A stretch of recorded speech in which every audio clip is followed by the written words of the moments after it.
alongside me tonight is my co-host and partner in the unexplained, Raven Knight. Welcome, Raven. Thank you. I'm Yeah. excited to be here. Well, thanks. Thanks. We're excited to have you here again. Together we Yes, this explore is the fun. strange corners of our world, the places that history, mystery, and the paranormal quietly interact. Tonight's episodes brings us into the company of a paranormal mega group that many of you may already recognize. Spooky adventures led by the investigator known as Ghost Guy. That's a cool name, man. I like that. Thank you. Their work focuses on real-time paranormal exploration, documenting haunted locations and experiences while building a community of people who share the same curiosity about what lies beyond the edge of the unknown. I like that. Here at Darkwoods Paranormal, our goal has always been simple to explore the unexplained with an open mind, a steady hand, and a respect for the stories that shape these mysteries. Before we begin, we want to give a quick nod to Unbox Media LLC, the creative network helping bring these conversations and investigations to audience everywhere. Their support allows projects like us to grow and connect with people like Gilbert here from, I'm sorry, the Ghost Guy, but I like Gilbert a lot better. That's a cool name. So I want to welcome on that note. So tonight, let's settle in, turn down the lights, and let's welcome Gilbert. Gilbert, why don't you tell us about yourself? You're an interesting guy. So we're very, Uh, very fortunate to have you with us. hmm, Thank you. Thank you very much. So a little bit about myself. I kind of jumped into all this when I started out doing all this stuff. I guess you could say that I've always kind of had a knack for wanting to explore the paranormal, but the main reasons behind, why I got into it and why it appealed to me so much wasn't just curiosity. Uh, Throughout my life, I've had a few experiences where, I had a lot of loss, a lot of grief, things like that, and kind of fueled a lot of questions. As I got older, I started to realize that I needed answers to those questions. So I did the most logical thing I thought of: get a camera, get into a haunted place, start Right. asking questions. Right. I do all these investigations with my service dog, Bandicoot. He's been going to places since he's like the size of his head. That's Really cool, cool man. little guy. Yeah, yeah. And through doing all this and through I guess you could say the avenues that I've taken, the people that I've met, got to do a lot of great things, a lot of things that I care about. History and historical places is a big, big reason why I love doing this stuff. Get to see them, feel them, touch them, smell them, being in those locations. And, I've had the opportunity and the honor of raising money for some of them and also just being the first investigator in some of these places. And, it's been very rewarding.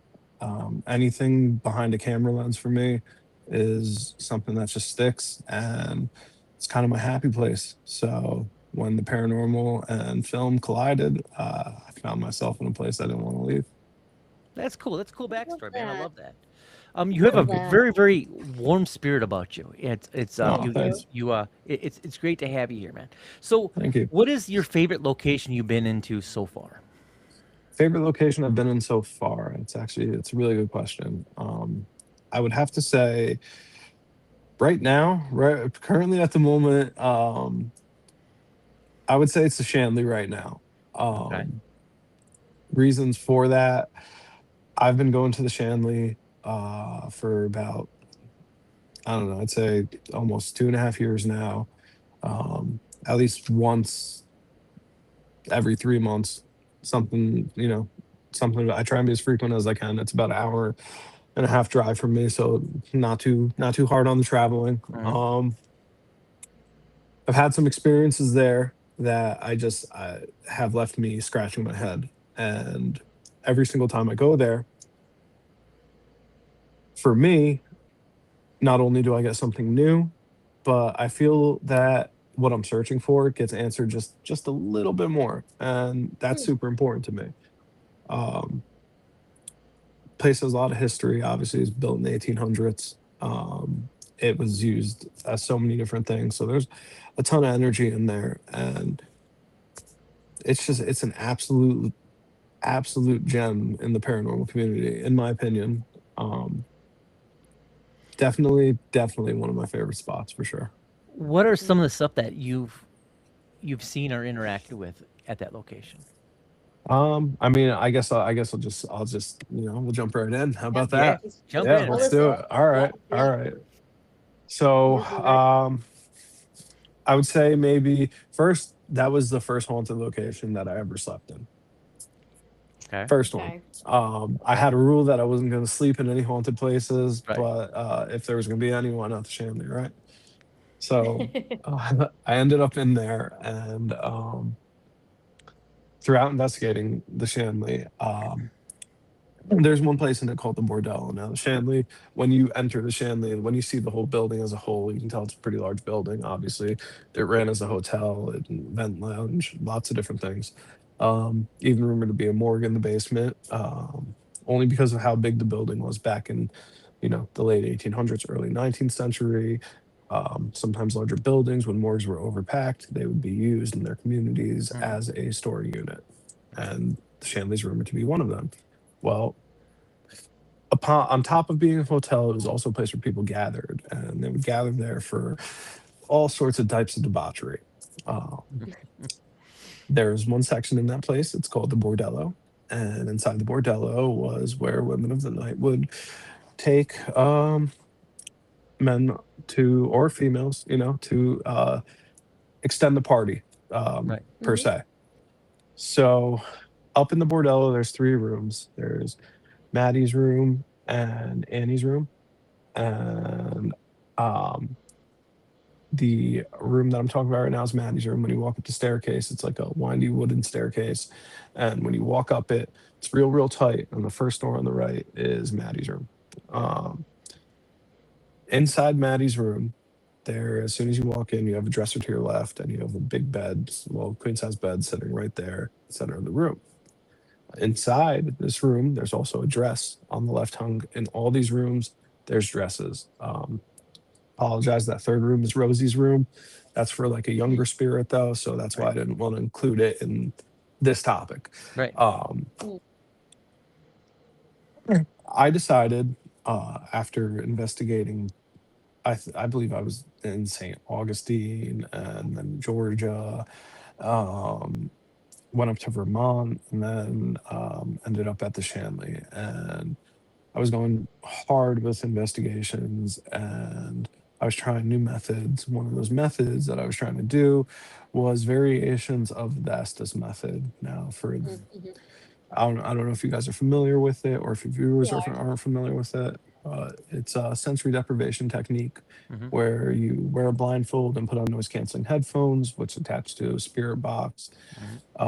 That spirit box manipulates a sense of white noise by sifting through AM FM radio frequencies at a high rate.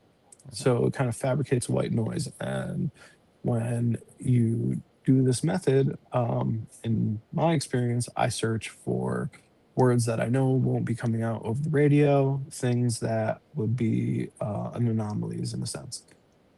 Um, I decided that while under Estes, I was going to set up a tripwire around me. Now, a tripwire is a EMF device that's used in kind of like a REM pod, but without making the noise. So if there's disturbances in the electromagnetic field that is set up from each sensor that is in this rope, they'll light up a different color.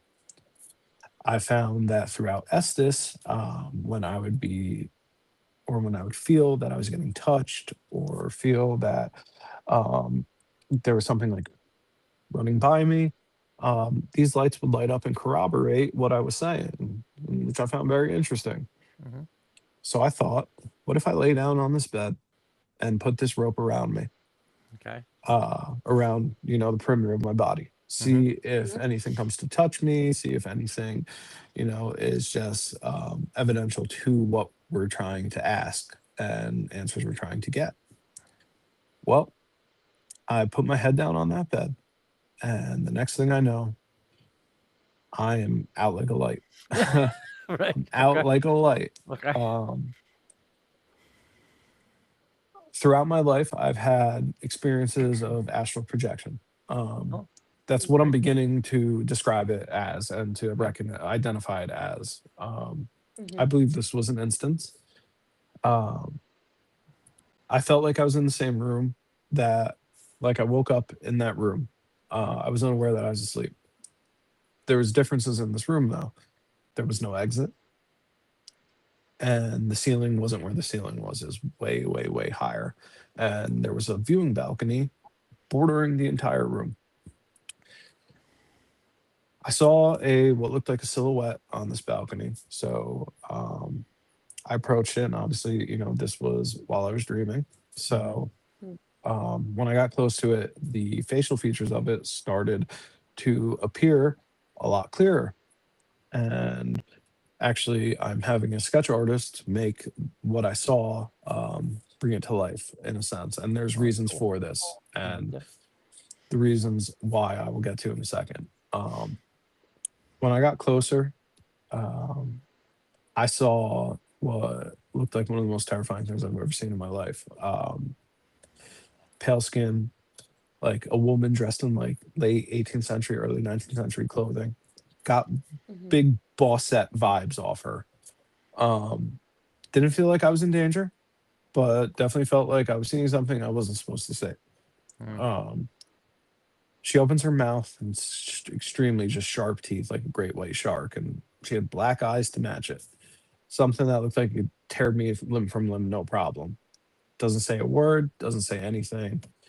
Next thing I know, I'm sitting up and I'm so disoriented. I don't even realize that we're still alive, um, that we're even investigating. And, um, this is an experience to me that in my head, I'm going, like, I'm trying to make sense of it, all this, because this is wild. This is wild. It's wild to even talk about. Mhm. Um, I compartmentalize it. I put it away for a while. I don't tell people about it. I don't talk to anyone about it. A couple weeks later, I run into a friend of mine who is a psychic medium. She starts asking me about the Shanley. When she starts asking me about the Shanley, she starts describing what I saw dead to rights. Find this Wow. odd because I didn't talk about this. Mhm. This was, why would you talk about this when you're trying to prove evidence that, the world? Obviously, astral projection is something that, is in a sense, experimental science for people that are exercising it and trying it, Sure. and it can't be proven, and but it can't be disproven on the same Mhm. note. So I speak with her. I discuss this entity that I saw while I was there with her, very briefly, and don't bring it back up for a while. Um, when I do these investigations, I live stream them. Normally, I Mhm. live stream them with one or two other investigators or a additional content creator who has nothing to do with the paranormal. Let them get a feel for everything, and at the end of the night, they can say whether they think a place is haunted or not, if it Right. exists, if it doesn't. Which I think is fair. I think it's fair to the chat. I think it's fair to the viewers. I think it's fair to the Mhm. people that join me. Um,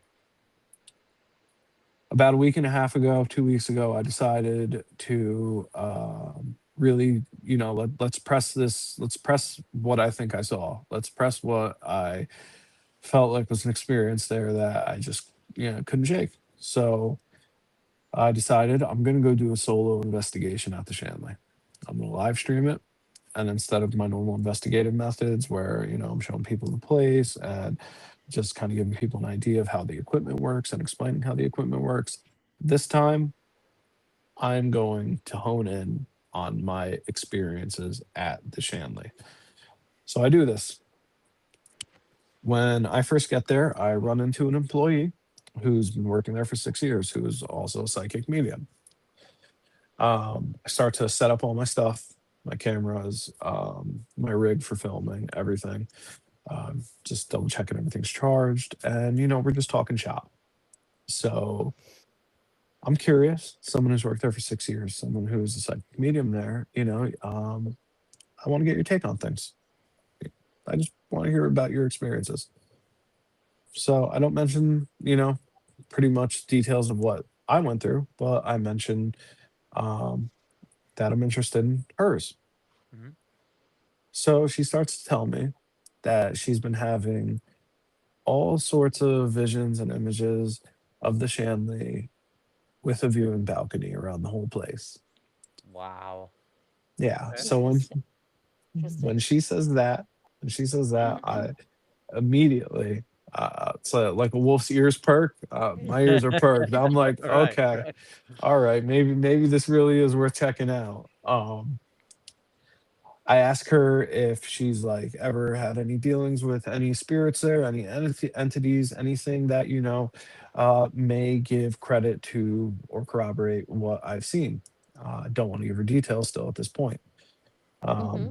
she doesn't, which you know kind of was like a 50-50 for me because the whole viewing balcony thing, but not being able to corroborate whether or not we have come into contact with the same things, Hmm. left it a little open ended. But enough for me to be extremely excited about what was going to happen that evening. Um, I decided to throw on some equipment, and as I'm throwing on some equipment, I start getting descriptions of how this entity looked through these devices. Hmm. Just things like black eyes, sharp teeth. And I'm just like, okay, all right, well, this is the direction we're going in now. So let's do it. Right. Mm-hmm. Now, in the early 1900s, the Shanley had caught on fire. When this took place, it was rebuilt, but nobody knows what it looked like pre fire. We have no Hmm. idea. We don't know if there was viewing balconies in there. We have no clue. Right. Um, while she's locking up the building and checking, making sure no one's in the building as I'm beginning my investigation, um, she comes up to me and she asks me, she says, "Hey, do you smell smoke?" I said, "No, I don't smell any smoke." So, "Are you sure?" So, "Yeah, if I smell smoke, I'll let you know." And it would be my luck for something like that to happen while I'm live. Like, Right. Right. Right. Right. why not? Why If not? anybody, why not Ah, me? right. So, thank God, no fire. Thank God, absolutely no fire, which was a W for everybody. Right. Right. Um, I decide, she's letting me know that, hey, I'm about to leave you here alone now. So, get on with everything. So, I give everybody, a quick little tour of the place, and I say, all right, let's get right to it. Let's go up to the bordello and let's see if we can get some answers. So one of the big descriptions I had of this entity that I'd seen in this dream or whatever it was, she didn't have normal hair. Kind of like just skin, but still something there, but just no actual hair. Okay. We put on some of the devices. I start getting ready to go under Estes. Now, I did say I was alone. There's somebody that I work with who has nothing to do with the paranormal. He comes on investigations with me. He's learning about the equipment. He's learning about how to investigate and the methods that have proven to work for me. And I decided to bring him on and ask some questions while I would go under Estes. Now, prior to going to the Chandler that night, I had shared my experience with him and gave him some direction on what type of questions to ask. But I didn't want to know the order. I didn't want to know Right. anything other than, if you can direct some questions to this and you can get some traction, write everything down, find out, dig into it. So I go under, and when I go under, the responses that we got at first, I thought, um, maybe not. Um, I end up combing through this evidence after the investigation. I end up looking at this evidence, and while I'm under, over the Ovilus, over which is a communication device that can speak out words, Hmm. Mhm. it starts saying things like hair loss. It starts saying things about a female that wants to talk. Then also, I use a series of different apps while I investigate. The apps I'm a little, Hmm. iffy on, Right. but Yeah. if they corroborate what an Ovilus or an envoy is saying to me or a spirit chat is saying, then great. Right. better, more data in Right. my eyes. More validation. Absolutely. Yeah, Yeah. yeah. So over these devices, we start getting things like I was died in the fire. Um, we start getting things like she's evil. We start getting stuff like what really creeped me out was while I was under, I end up going when I'm going back over the evidence back to back. Your body. I apologize for Oh, that. Oh, that's all right. That's all right. Yeah. Yep. that's all So right. Here you So are. it far, goes with though. yeah, yeah. Goes your body. I need it, and I'm looking at that and I'm thinking, huh, this is very odd. Now, throughout all my investigations, throughout everything I've done, anytime I've come in contact with anything negative, or I've been in an area with no negative activity, I get singled out almost immediately. I get attacked almost immediately. Well, I've it's been always good to burned. be number one, right? I mean, Yeah, no, no, no, no, going no, first no. is always it. Okay. I mean, I've been burnt, scratched, bruised, and I have the footage. With back on track with what happened at the Shanley. The reason why I was so drawn to figuring out if I had genuinely experienced.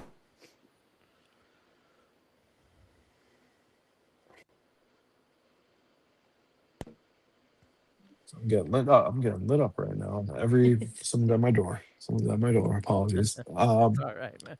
Yeah. Wow. I'm getting lit up. You're Okay. a popular guy. That's all that is. Jesus Christ. So, sorry. Back at the Shanley. I wanted to, figure out these experiences and kind of see if there's any traction because of the experiences that I've had prior at places, especially when it came to negative stuff. Hey Alexa, mute. That's weird. That's really weird. What the? Okay. So we All talk. right. I mean, this kind of stuff happens when people that we interview are followed. It's a weird thing, but we'll start talking sometimes about paranormal stuff, and a lot of people that we've had on the show that have had they're like say something like they like me. I'm targeted, for example, and then all of a sudden stuff happens. I don't know. I don't know. Yeah. No, no. It's got a knack. It's definitely got a knack. Well, circling back to like the reason why I like to dig into some of these experiences that I've had, um, was there's been.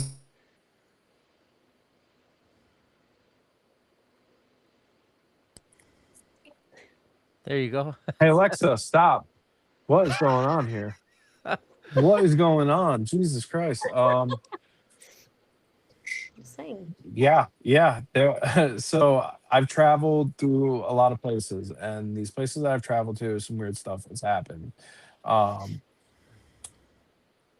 Particularly something that has made me really look into things and really focus on stuff was an incident. It wasn't related to the Shanley, but it was something that took place in Antigua, Pennsylvania at the Liberty Theater. Um, what had taken place there was throughout a night of investigating and a night of just double checking and being live, I end up in a room that people normally didn't have access to. I've been there a few times prior. The owners had let me in. They told me about this place. When they told me about this room and gave me access to it, I was with two other investigators. So we said, hey, why not? Let's do this. Let's check it out. So we go into this room. When we go into this room, um, there is a casket. There's a pentagram. Huh? Mm. Now, obviously, you guys are paranormal. You guys have done your homework. When it comes to the occult and things like that, when you see pentagrams and markings like that, um, everything needs to be perfect. If it's not symmetrical, if it doesn't look like somebody really took their time to detail, then you have to let it be. You know what you're getting into is real. Mhm. When that stuff happens. Um, Sorry, I'm just telling someone to stop ringing the doorbell. Yeah. So while I'm in there, I see a what looks like to be four markings around this pentagram. When I see that, I know that maybe somebody was trying to do a ritual here. Now, this specific building has had certain types of incidents, even dating back to more frequent times, like in 2019, they found a young child Oh, geez. on the back entrance, and the toxicity. The child had toxicity results, and it was just not good. Right. Obviously those kinds of things. Some people thought that maybe it was ritualistic, maybe it wasn't. Who knows? Mm. But while I'm in this place, um, we investigate throughout the whole night. When we're done, pretty much done investigating, we've been live for like maybe 5, 6, 7 hours. We decide to go into this room and say, you know what, we're going to end it. All right. When we're in this room, one of the people that I'm with starts using this prototype program that we had. And basically, it's like a digital Ouija board that Oh, says words. okay. So we start getting very, very odd names coming up out of this device. What we start getting is very, very, very dark. Mm. Now, I'm all for documenting. I'm all for, being there for the experience, but provoking, instigating, that's not for me at Yeah, all. it's a line. Right. Yeah. Yeah. Yep. People I was with, I guess they decided to do their own thing. When they decided to do that, the I was with a female and a male. The female that I was with starts complaining that her back is on fire. When Hmm. she starts complaining that her back is on fire, I ask her if she's all right. Obviously, she ends up telling me lift up my shirt and look at my back. So I've been with this person all night. This person has not been out my sight. We've all been on camera all night long. Um, Right. if I'm gonna lift up her shirt and see something, this or the back of her shirt, then if anything's popping up there, obviously I'm gonna know that she just got scratched. Right. I'm pulling up the photos for you right now, Oh, but it gets way, way, way worse. It gets way, okay. way, way worse. As I pull up her shirt, here we go. I'm gonna take. We'll start with this. As I pull up her shirt, we're just gonna. So here's one photo. I don't know if in frame that Oh, if is. you want to move it down just a little bit. Okay. There we go. So there you see. Oh, okay. Wow. There you go. Yeah. Wow. They get darker as I'm taking photos. So I'm there taking photos. And that's a lot of them. Yeah, it Yeah, looked it like is. two sets of threes, really. Okay. Now, what gets really interesting about this is you see this right here? Yeah. All right. So they left a piece of equipment upstairs. All right. They say, hey, we left it. We decide to call it after everyone starts getting scratched and someone gets sick. They decide to Mm-hmm. call it. So we say, hey, you know what? There's a piece of equipment upstairs. We got to go get it. All right. Um, this experience that I had is something that I will never forget. It was about 5:45, 6 a.m. in the morning. Okay. We decide, okay, we'll go get the equipment that's left upstairs. First, let's go outside and, ground ourselves, Mhm. and then we'll go up. Right. When we decide to do this, we go outside. It's light out, maybe 50, 55 degrees out. Not bad. Yeah, looking like a beautiful morning is about to Right. start. Right. We go back inside. And this building in Antigua is the Liberty Theater. It houses the largest doll collection on the East Coast. It was a play theater, so play action. So people were on the stage, they'd perform, people would come Right. watch. Mhm. Mhm. Now it's 3 floors in this old school brick building. Okay. The back entrance is all the way on the bottom floor, and that was the floor that had the room with the pentagram and the coffin, the casket inside it. Mhm. Um, my colleague at the time who I was investigating with says we left a piece of equipment upstairs. Now she's gotten scratched. My other colleague has gotten ill, sick to his stomach. I say, all right, you know what? Let's get this piece of equipment and let's skedaddle. Right. So this is over.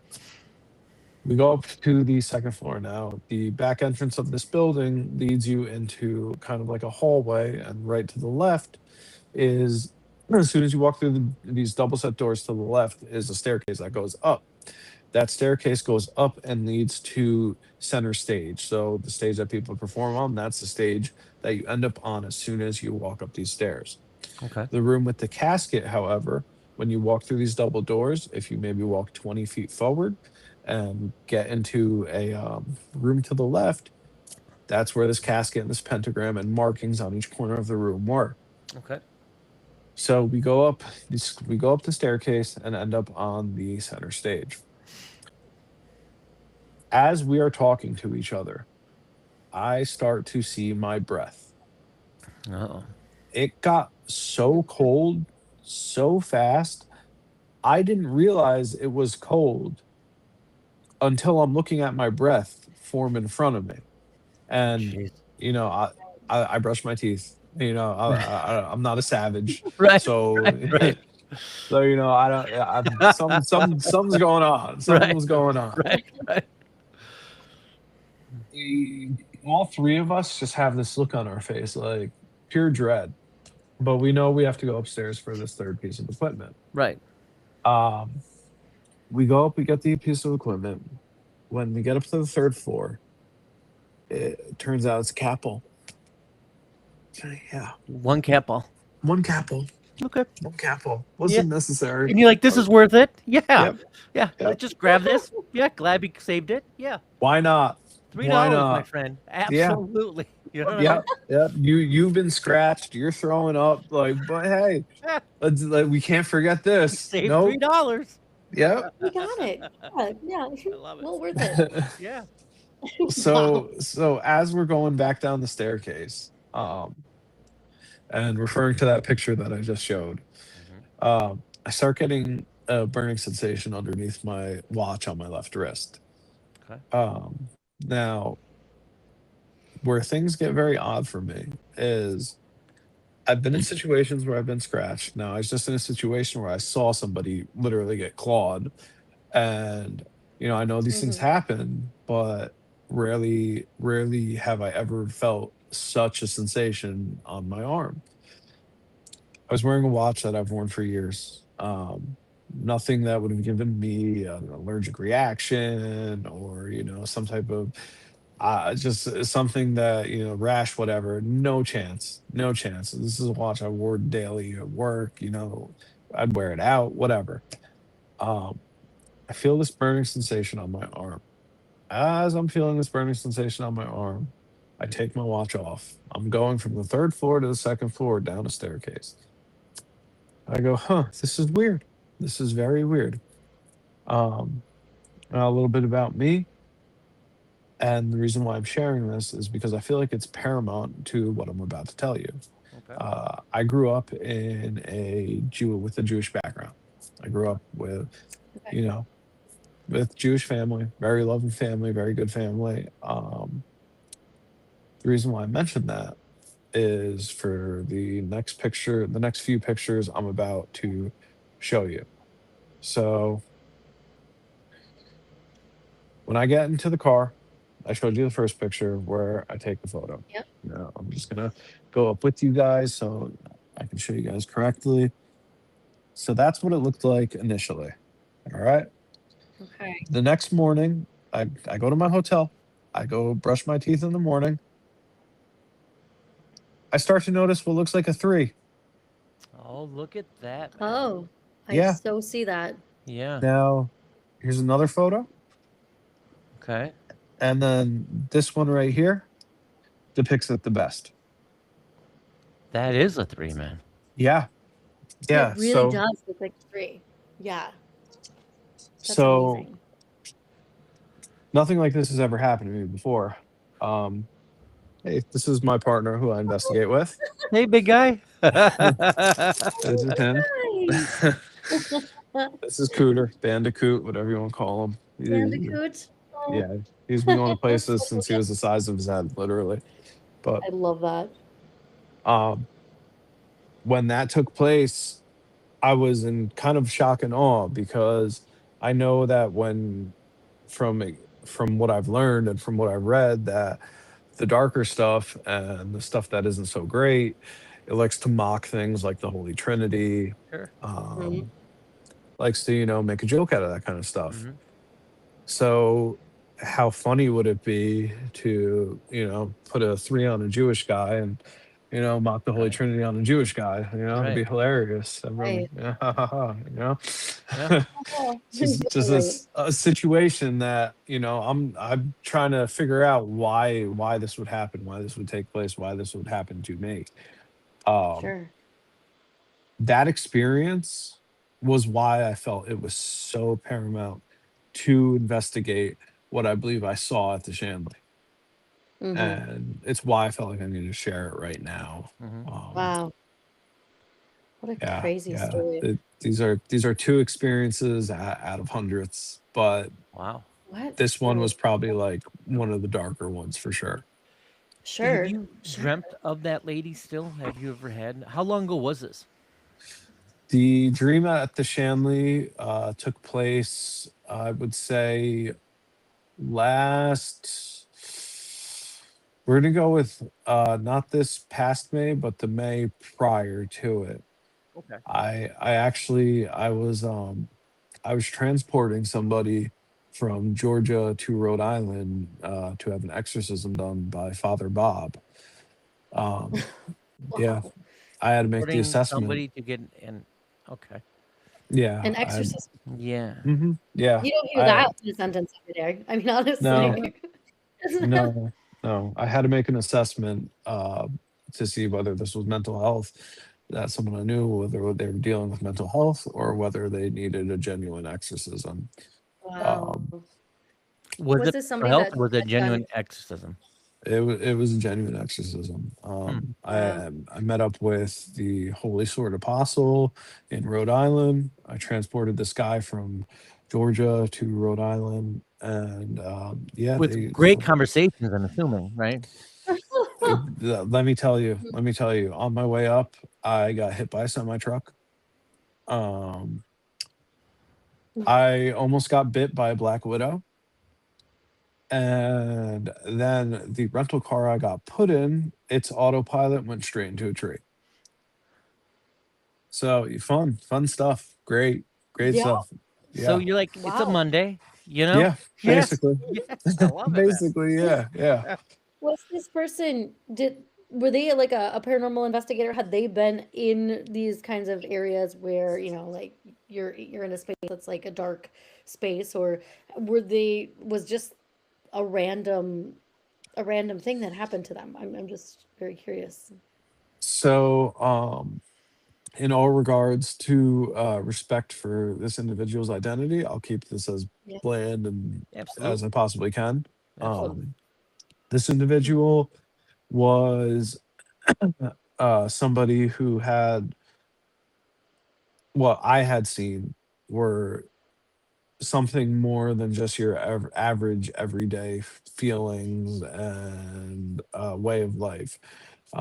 This individual could communicate certain things, almost very similar to a mediumship, okay. that left my head scratched a few times. Okay. This individual was using tarot cards, Hmm. and ended up, opening up to me and telling me that was dabbling in some other practices that may or may Mhm. not have inflicted on him what ended up taking place. Mm. Sure. This was somebody who was true and tested to the furthest possible degree you could. I had this individual. Um, Basically, this was one of my go-to people as far as feelings and reading buildings and things like that. So this was something I cared about a lot, and Right. I had no idea, what was going on outside of. This is weird. This is so weird. This is so weird. Yeah, Just trying to be this was. helpful. That's all. Yeah, Yeah, that was it. That was it. That was yeah, it. I love it. Yeah, he's no longer in the paranormal, Mm. but Mm, he's happy and he's healthy, and good. that's Good. all we could add. That's all we could really ask for at the end of the day. Does he think being a part of the paranormal is what happened with this affliction? He 100% believes that dealing with the from the last time I spoke with him, it was a mix of the tarot cards and occult practices Hmm. that Mhm. got him to where he ended up. Does he Wow. remember what it feels like to be possessed? I will tell you this. Um, after that exorcism had taken place, um, he slept for like 18-20 hours straight. Wow. Wow. Straight. Yeah. Yeah. Like just lights out. Hmm. Lights out. Um, we don't really talk about it. I don't really Okay. press him about it, you I know. get it. Yeah. That's fair. Yeah. Yeah. So, Um, do you feel we met somebody that actually met Jeffrey Dahmer, served him okay. drinks, and he said there was a sensation when you're Mm, around somebody that may not be an evil person, but has evil aspects. right. To be kind to your friend because I don't know him, right? Could you feel a presence with him? Because you know what your friend feels like, right? Because Yeah. he's your friend. Could you feel an entity within him, or was there a different sensation when you're with him? Um, I will say that um pre realizing that something was going on that may have been out of my hands and out of his hands, um there was for sure a different vibe. There was for sure a different vibe, and not just off him, not just off him. um and it wasn't just me who noticed it. I had taken him to meet people who practice like white light wicketry and Reiki and Mhm. that kind of stuff. And their alarm bells went off almost immediately, like almost Wow. immediately. Yeah. Um, other than some possible astral dreams and whatnot. I get a feel for places, but if I could like really hit on stuff like that, maybe I don't, Yeah. Hmm. And, So, yeah. and he's better now, right? I mean, he's back to being himself. Yeah. I hope. Oh yeah, absolutely. that's good. Absolutely. He Yeah. he got back to work in his field that he went to college for, and just happy go lucky. Doesn't reach out for anything paranormal. Hmm. And stuff was going on in his house that freaked him out. Hmm. And I, Mm, I don't blame him. I got to go down there, and when I got to go down there, everything that could have it was Murphy's Law the second I came into contact with oh, that Oh, house. right, right. Yeah, oh, wow. Yeah. for And So I sure. have to from ask you. go ahead, Raymond. Oh, I was going to say, I have to ask you a question. So you go into all of these spaces, you go into these places, and you have these dark entities and all of these things that are happening to you as well. How do you keep yourself safe from these kinds of things or attachments or anything like that? That's a good question. That's actually a very very good question. Yeah. Believe it or not, at first I came into all this with an open heart and open mind, but a skeptic backbone, I like Hmm. to say. Sure. Hmm. Mhm. Because I took that approach, I was not too receptive to protection and things like that. Um, I had the privilege of really getting to know one location called the 1777 Enfield Demon House, I believe it is. 1770, no, Mm. 1770 Enfield House, which is also known as the Demon House in Connecticut. Yeah. Okay, I've heard of the Yes. Demon House. Yeah, so Mm-hmm. I got to spend intimate time there. I got to get to know the owners. I got to go through files that they built on that house for years and years and years and years and years. Wow. And the reason why I bring this up is when I had gone to that house, several days before the first time I went there, I had a dream where I'm in a house I've never been in, and I see like what looked like a little kid wearing like a samurai type mask Mm-hmm. staring at me from outside this house. And I was in a house with an enclosed porch, and I'm looking out the porch, and I see this kid, but everything else is like foggy.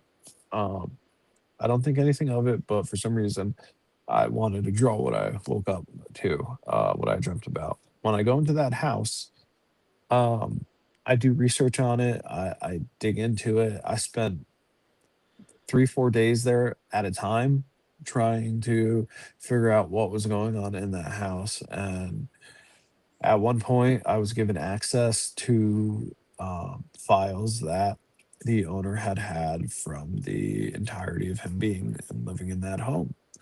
He was documenting it the whole time. Yeah. Oh, the whole Okay. entire time. He was Okay. taking notes on it. He 100% believed that something was going on there, and there is Mm-hmm. something going on there.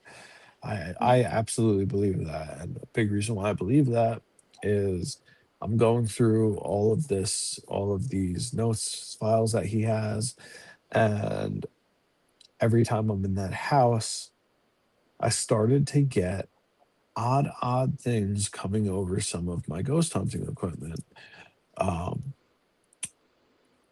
I would jot down what I'd be getting through my equipment, and what I was getting through that equipment ended up being the protection that I wear and the protection that I hold very, very dear to me, Mm-hmm. which is why I bring all this up.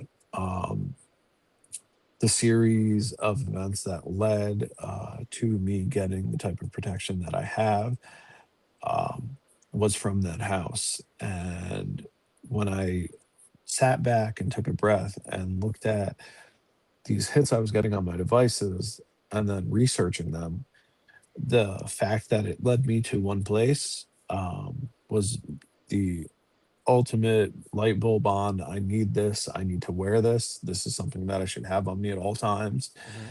And to this day, it's something that I never take off my body. Cool. Other than that, though, I have this, which is Archangel Michael's sigil. Oh, that's Okay. very cool. You're right. Yeah. Right. Yeah. And then I always wear this, which is King Solomon's seal. Oh, Sure. yes. Oh, that's very cool, man. That's very cool. That's very Thank cool. you, thank you. I think that protection and cleanses are extremely important. Mm-hmm. Yeah. I also believe fully that every experience you have, you need to take with a grain of salt. Mm. Mm-hmm. Your brain needs to make things make sense. Yes. And in the moment, sometimes that's very difficult. Mm-hmm. So ask questions again, and then ask questions again. And I'm very, very big on mental health. And I check in with people that I do this with all the time Good. because I Yeah. think it's super important. I've had experiences that I've lost investigators to houses, to places I've been to. I've had investigators trying to walk into oncoming traffic. Oh. I've had investigators that were in the paranormal for 20 years who put up their gloves. Um, Wow. Wow. Protection and being careful about what you ask for Mm-hmm. is paramount. Absolutely. Yeah. Absolutely. That's Yeah. it. That's very unfortunate, but I mean, unfortunately, it's common in this field for people to end up bringing things home with them.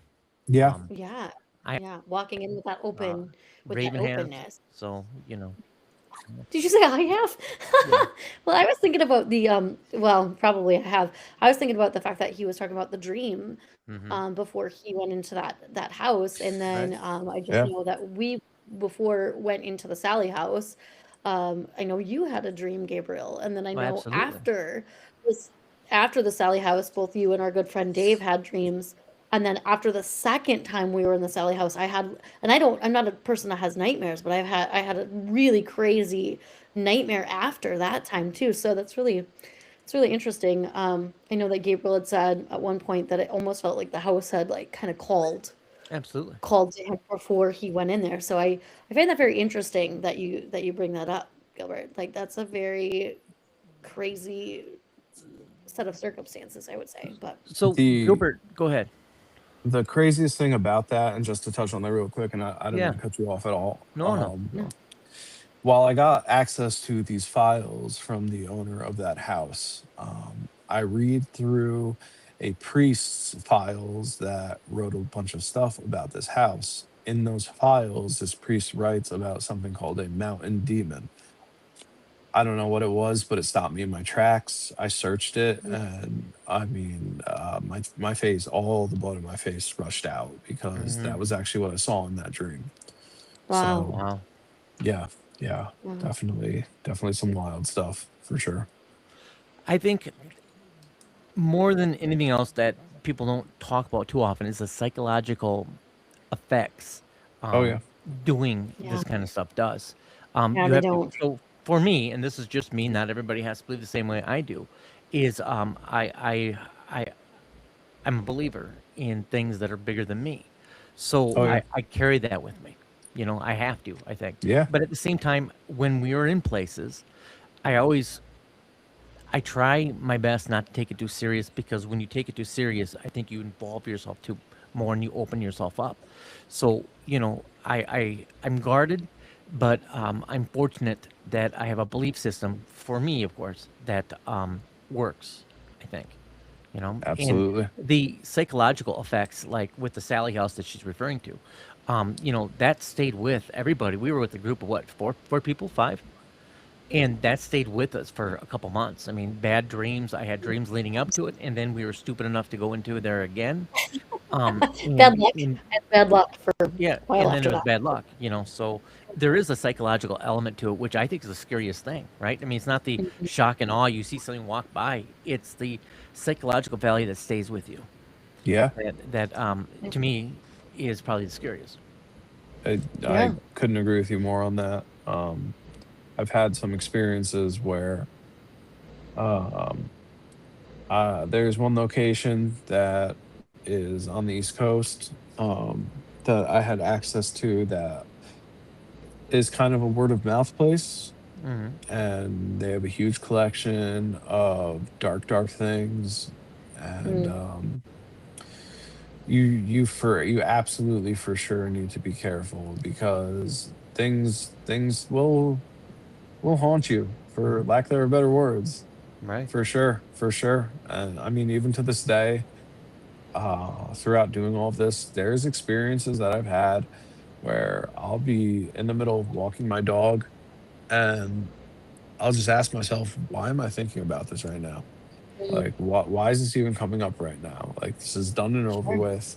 I Hmm. put this to bed. But I mean, the Sally house, that is actually that's actually going to be one of the next locations I go to. Oh, Oh. really? Yeah, yeah, and I've Okay. had the chance to speak with the owner. Hmm. Hmm. Um, I can't remember her name off the top of my head, but she told me some stories. And when I was just talking to her about that house, I was getting physically sick. Mm. Um, what type of experiences did you guys have there? Well, the group that we're with, they heard there's you'll get the layout when you walk in. There's a kitchen with a little tiny half bath off of it, and that opened up. But the experiences that Raven and I and another team member that was with us is we were upstairs where it's supposed to be Sally's, kind of area. But as you know, there's no document proof that a little girl ever died there. Yeah, But people associate it with the little girl, which every time. someone associates something to something innocent, like a little girl, I always seem to think that it's probably a demon trying to come in sideways because they don't come straight at you. They try to Mhm. figure out to come at you sideways. And we were sitting up in like the master bedroom area, and it was peaceful as it could be. I mean, you were just as comfortable as. And then all of a sudden, it switched, and it switched by Well, we smelled. Well, we went downstairs, but we smelled something like yeah, a rose. It's me and another gentleman. We were smelling a rose, and then orbs we don't really believe in, but the gentleman that was but with there were us, so many of them. there was It's a lot of insane. Yeah, the gentleman that was yeah. with us asked me if I had a flashlight on me because this ball of light literally came from me. And he goes, Hmm. Gabriel, do you have a flashlight on you? I'm like, I don't have a flashlight on me. And he goes, dude, there's this light. And I guess it just zoomed all around me, went back No in. way. And it was so bright, he literally thought I had a flashlight on me. It's more Sally House, at least for us. It was more of a psychological. We dreamt about it before we got there. You walk in, it's like your grandma's house. You're comfortable, Yeah, you know, yeah, yeah. until you're not. Well, we were. What's that? Yeah, what you're saying, like we were getting stuff, like up in Yeah, that master bedroom, we were getting a bunch of stuff, and but it absolutely. was peaceful stuff. It was like you were getting answers to questions we were asking. The smells that he's talking about, the orbs, Mhm. like none of it Yeah. was scary at all.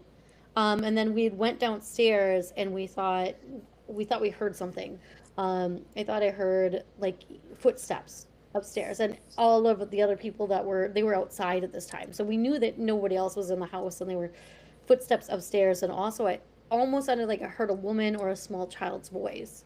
Mhm. So me being me, I just literally got up to go check it out, not even thinking about the other two guys. I was of course the only female, so I'm like, oh well, let me just go and do this. Like I just walked off, and I go to the bottom of the stairs, and I'm still trying to see if I can hear anything. I'm like, I still can't hear. I can't tell if I heard it or not. So I start to walk up the stairs, and the two of them, so Gabriel and our good friend Dave, actually followed me. But as I'm walking up the stairs, all of a sudden, now we were just upstairs. It was not scary at all. Mhm. We were getting stuff, not scary, but all of a sudden I was like, whew, nope. Like everything in my body was like, nope. You're having a trouble breathing. There's a My heart was thickness up beating. there that, Yeah, you know, it I was beating out I of I my think it's the kind of portals is what's happening up there. I 100%. think Yeah. there's portals that Yeah. open up, man. I mean, it's your Something grandma's house, and then all of a sudden it switches, brother, and it's just not your grandma's house And there anymore. was literally this room at the top of the stairs. So you have Sally's bedroom, and then you have the master, and then there's another, like a guest room. And earlier in the night, we were like, there's nothing going on in that room. Nothing happened in Mhm. that room at all.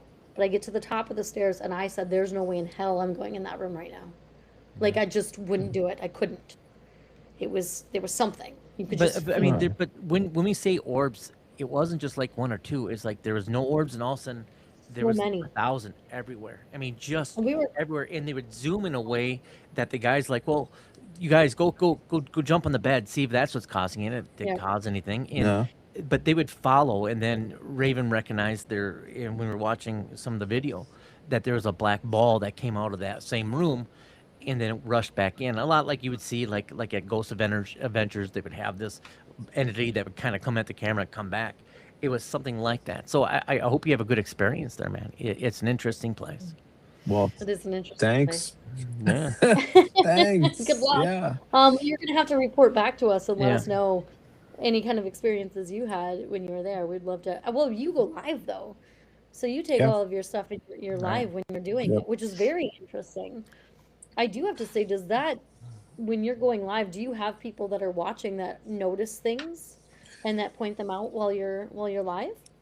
It's actually really funny you bring that up because the individual whom I had to transport for the exorcism, um, when I said he proved himself true, he was somebody who was coming in there and just hitting everything on the head, just hammering down everything. Hmm. Um, Mediums do come into my chat often. Okay. When they do, I encourage them to come feel out whatever they're feeling. Right. If there's going to be any place for them to test the waters, I would rather, it be a place where, they have community and A safe some place. sense of safety. Yeah. Yeah. So, yeah, absolutely. That happens all the time. And actually,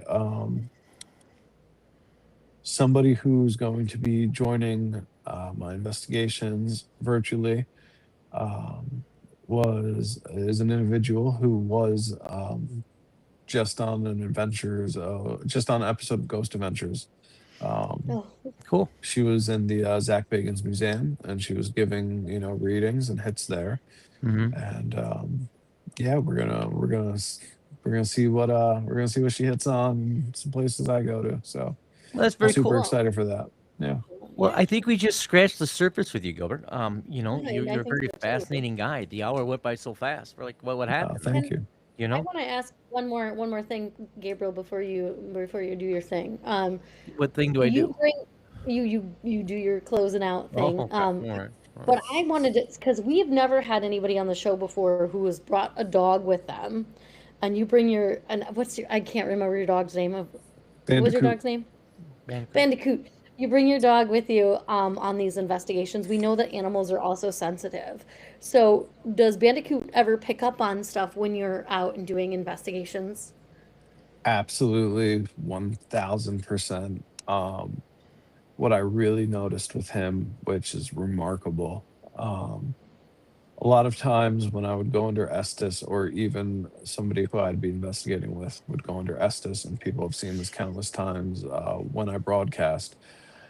Um, when he'll be hanging out, chilling, doing his own thing, but when the Estes sessions start to get dark, and you go into some sense of a trance, he will literally, if he's in the middle of a sleep, if he's doing something on the other side of wherever I'm at, he will come running up and jump right on whoever's under, get them out. Um, Wow. Yeah. he alerts on a whole bunch of stuff. And even with haunted objects, I even have a video up on my page where I picked up a haunted object from somewhere, and when I tried to bring it into my house, he literally would not walk inside. Um, I had to leave it in my car actually, and I actually made a Wow. video in the parking garage in the place I used to live. Just showing Right. how nutty he was getting with it. But I mean, he's the biggest mush, he's the biggest sweetheart. But if something's not right, he shows up out of nowhere. Yeah. Wow. So, Yeah. I would assume that your partner would probably be the best tool you have there. Then, I Oh yeah. mean, not only would it be sensitive to things, it's they're literally protecting you because of Yep. the bond you guys have. That's cool, man. That's way cool. Oh yeah. Oh yeah. What a good boy. He's my ride or die for sure. Yeah. Well, we would love to have you back on and Oh, revisit thank more you. conversations, man. You're an interesting, fascinating guy with a lot of experience. So, I appreciate that. before we sign off and I go into an outro, where can people find you? Your page and how do they reach you? Yeah, the you can just type in the Ghost Guy Live on TikTok. You find me right there. Or you can go on my website, ghostguylive.com. That's cool. That's very simple to Wonderful. get to, man. That's smart. Yep. Well, and with that, tonight's lantern begins to dim. From the quiet corners of the unknown to places where history and mystery refuse to stay buried, and the fascinating stuff that the ghost guy, our new friend, Gilbert has told us, it kind of rejuvenates that there are things out there that definitely go boom in the night, and it's always good to have a dog. I know that I feel more safe when I'm out doing things and my dog's in the house. I have to worry about it too much, because I can't not get a not dog. only is it the love and respect I think that they have for us, they definitely have an insight on the surroundings and what feels, Oh yeah. in your surroundings. So I think that's cool. You bring your dog, man. That's awesome. Well, I want to thank everybody for joining Darkwoods Paranormal, and especially, Gilbert. Very interesting. We can't wait to have him back on again. So, thank you for joining us. Have a good evening, and please stay curious and stay safe out there. Thank you for having me Stay so safe. Yeah, much. hang on for a second Thank there while we close out. Yeah. Yeah. Stay safe.